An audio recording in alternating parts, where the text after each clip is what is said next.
Yeah, fuck them. You know, you seem to have the athlete, which people talk about as being the lost album. Why is it B-sides. Why is it lost?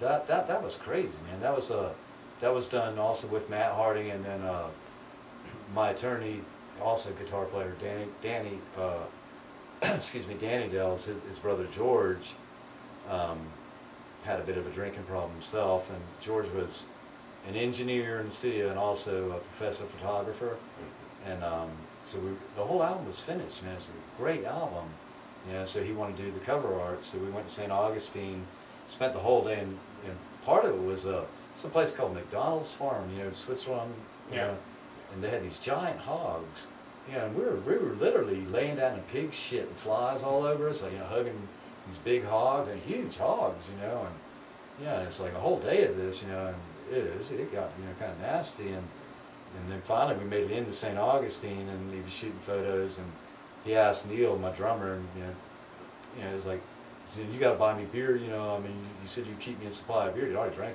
100 beers, you know. And Neil goes, just go ahead. There's only a few more shots. We're done. We'll go to a pub and sit down and have some beer. And he goes, no, I want my beer now. And you know, he said, man, just have a break. And then George, wham, you know, he hits Neil. Neil's, you know, a littler guy, and George is much bigger.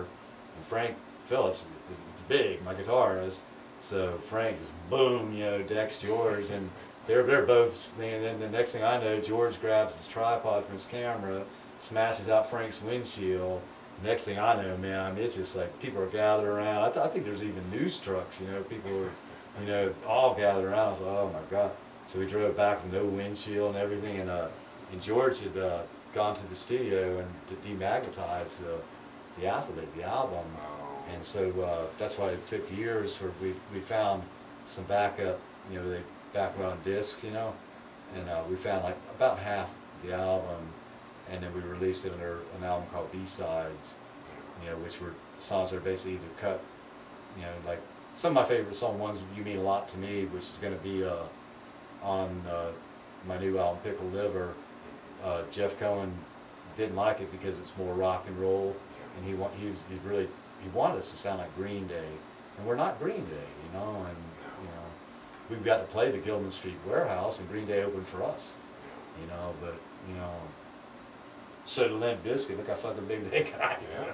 I don't know why, but You seem to have the Midas touch for opening bands. But speaking of really interesting stories, you've told me this story, but I'm going to ask it. How did you fall out of the tour bus? I was actually, we'd stopped at a rest area, and I was drunk and asleep in the back. We'd built little cots in the back, and I was deep asleep, you know, and I was dreaming that we pulled into the rest area. We were on the entrance ramp to the highway, leaving the rest area. So I just walked up, opened up, it's like a school bus, I opened up the thing and just stepped out. Hell, we're doing like 35, 40 miles an hour, and I just rolled and broke.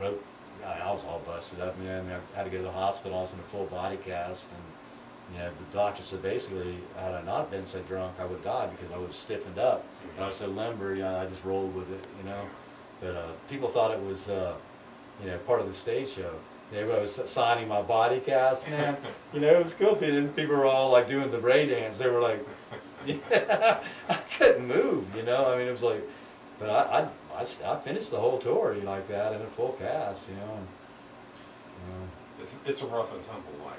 Yeah. Punk rock is, and you've lost some teeth because of that.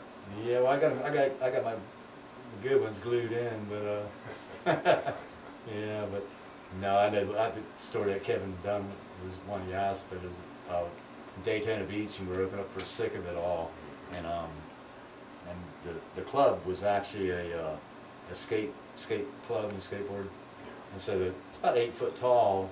Then you know, you got your quarter pipe, you know, front like this, and Hippie Joe Lanning was our roadie forever, and I leaned really hard into the microphone stand when I sing, and so he always has to duct tape, you know, around the mic, and then they call it the clutch, you know, it makes it go up and down, and tape that really good because I leaned into it.